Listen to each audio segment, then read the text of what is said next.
Hello po mga bossing. Ngayong araw na ito mga bossing ko, ma-share ko lamang po mga bossing ko sa inyo kung ano po yung sinasabi ko nung isang araw na ika-40 days ng aking anak. Pero ito, pahapyaw pa lang din po ito kasi hindi pa rin siya talaga totally, doktor talaga ang may sabi. Pero syempre, nurse yung kapatid ko kung kaya't marami na rin siyang nalalaman at may kakayahan din po siya na magbasa nga po nung pinaka-findings po ng mga pinakuha po sa akin na to the echo, tapos yung full abdomen, tapos yun nga po, sa full abdomen makikita, di ba lahat-lahat na po doon. Yun, ngayon, sabi ng kapatid ko po sa akin, parang ipauulit daw po sigurado yung sa to the echo ko. Kasi parang nakita daw po niya. Pero isusure ko daw po ito muna sa doktor na parang may butas na nga daw po. Yan. Tapos, may butas daw po yung puso ko. Tapos, ako daw po ay parang sa ovarian, parang merong maliit na bukol na kailangan ko ipa-opera. Pagtapos, pagdating naman po sa parang sa kidney ko naman, meron daw po akong wiwi na hindi lahat nakakalabas.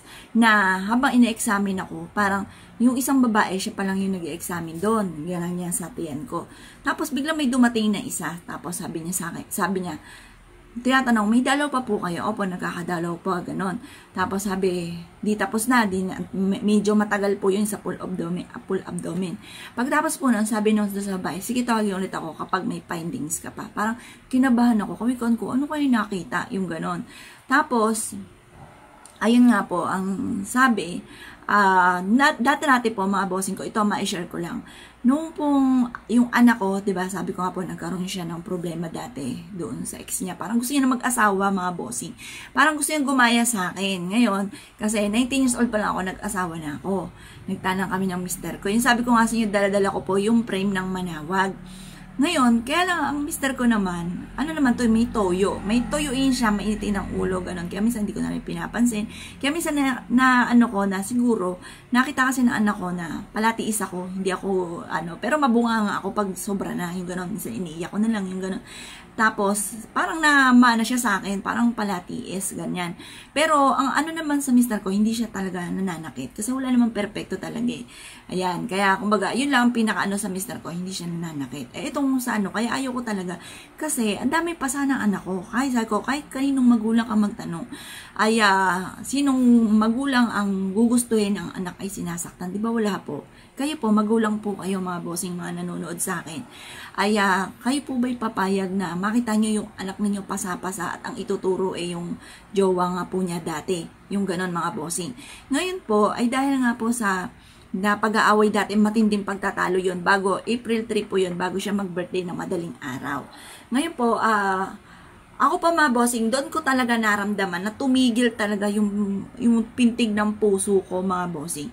Tumigil po siya. Dama ko talagang hindi naman hinimatay, pero doon sa punto na tumigil siya.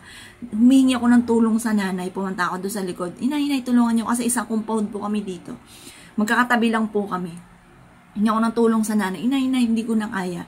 Tapos, ayun, binigyan ako ng tubig. Tapos, yun, nahimas-masan ako. Pero doon pa lang sa puntong yun, siguro hindi ko pa talagang oras. Kaya, bumalik na himas-masan po ako. Pero doon ko talaga naramdaman na sobrang sakit ng puso ko. Para bang may nakabarambato na talagang ang sakit. Ganun, ang sakit, hindi ako makahinga. Yung ganun.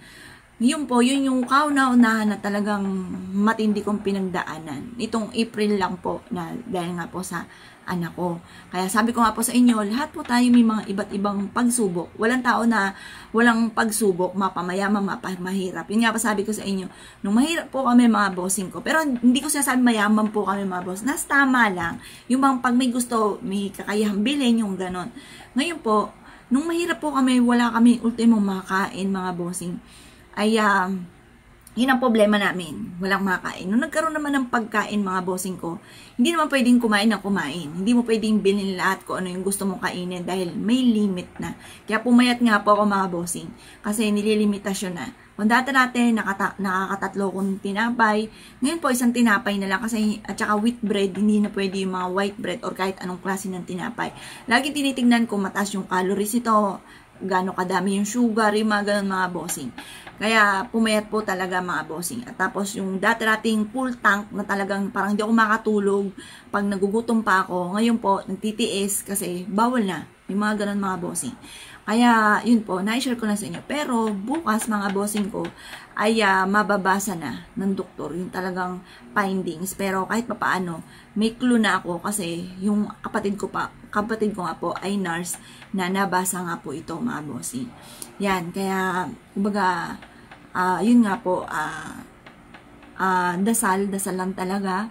Pagdasal nyo rin po ako mga bossing, tapos pagdadasal ko rin po lahat ng mga bossing na dumadaan sa mga ganitong karamdaman. Yan, pero positive lang. Pero sa akin naman, yun lang yung pinaka-ano ko. Yung dito naman sa iba kong parte, wala akong ibang nararamdaman. Kaya yun nga po sabi ko, sa panahon pa lang ngayon mga bossing, hindi mo na mababasa yung, halimbawa, sobrang sakit, halimbawa, magpapacheck up na ako kasi sobrang sakit, hindi na po pala ganon. Kailangan po, kahit wala kang nararamdaman, magpa-check up ka na. Kasi, minsan wala rin pala sa ganon. Kasi ako naman, totally, wala naman ako nararamdaman. Pero yung sa findings na ganon, ang dami mga nakita sa akin mga bossing. Na, una, iniyak ko. Talagang sobrang iyak ko. Nag-iyapusan kami ng mister ko. Nag-iyakan po kami. Halang, yung iyak naman na yun, wala rin naman tayong magagawa mga bossing ko eh. Mga pagdadasal ko na lang lahat. Positive pa rin, yun. Yun nga po yung nabasa ko sa diary ng anak ko na hindi ko pa natutuloy yung iba pa kasi pinagbawalan ako, sabi sa akin, Miss Apple, wala pang 40 days, huwag munang pakilamanan. Kasi yun daw pong kaluluwa, ibabalik pa doon at meron siyang kukunin. Baka maano yung kaluluwa kasi hindi niya makuha dahil na iba na ng pwesto yung mga ganon. Kaya syempre, nasunod tayo sa mga ganyan, masunurin ako sa ganyan eh. Kahit nga ang dami-dami ko alam na pampaswerte, basta may bago sa akin pandinig, ay talagang hindi ko po yung pinalalampas mga bossing. Kaya yun, tinigil ko muna yung pagayos. Pero may mga nabasa ako doon. Daming mga nakasulat nga po doon na mga kaganapan sa kanya. Na ngayon naka 40 days, lilinisin ko, i-general cleaning ko na talaga siya mga bossing. Tapos, ayun nga po, babasahin natin. Tutuklasin natin kung ano pa yung mga iba. Pero sa cellphone niya, napakarami kong mga natuklasan. Ang daming mahilig siyang, hindi niya pinopost. Kasi, siguro, alam niya, makikita namin. Ini-screenshot niya yung mga nagugustuhan niya ng mga quotes, mga ganon.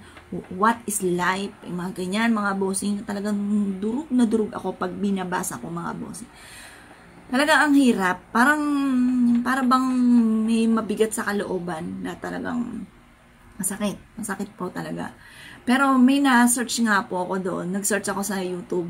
Nanonood din kasi ako ng mga ng iba. Sa yung nawala din po yung 3 niyang anak. Yan, parang 6 years ago sa Jessica Soho na 3 niyang anak na sunod-sunod na pumanaw.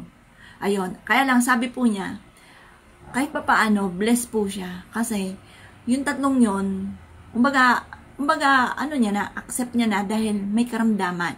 At saka kahit pa paano, nagkaroon sila yung mga last word para sa isa't isa, yung nag-usap po sila. Sabi po nung nga po, yung isang mami doon, yun nga po yung pumanaw yung 3 anak niya.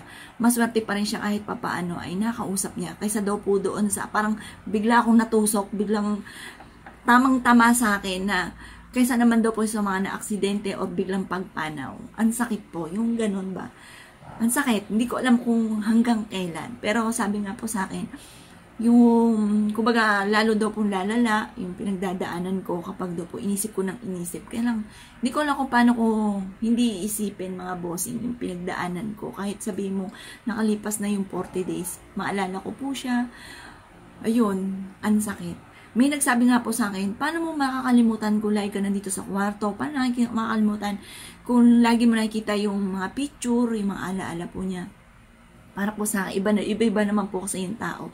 Parang nawawala yung sakit kapag nakikita ko yung picture po niya.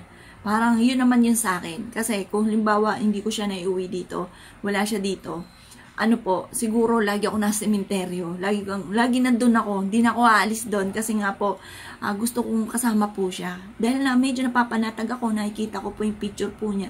Yun naman po yun sa akin. Para mas gumagaan yung kalooban ko kapag nakikita ko. Bagamat umiiyak ako, pero parang mas gumagaan kapag nakikita ko po siya.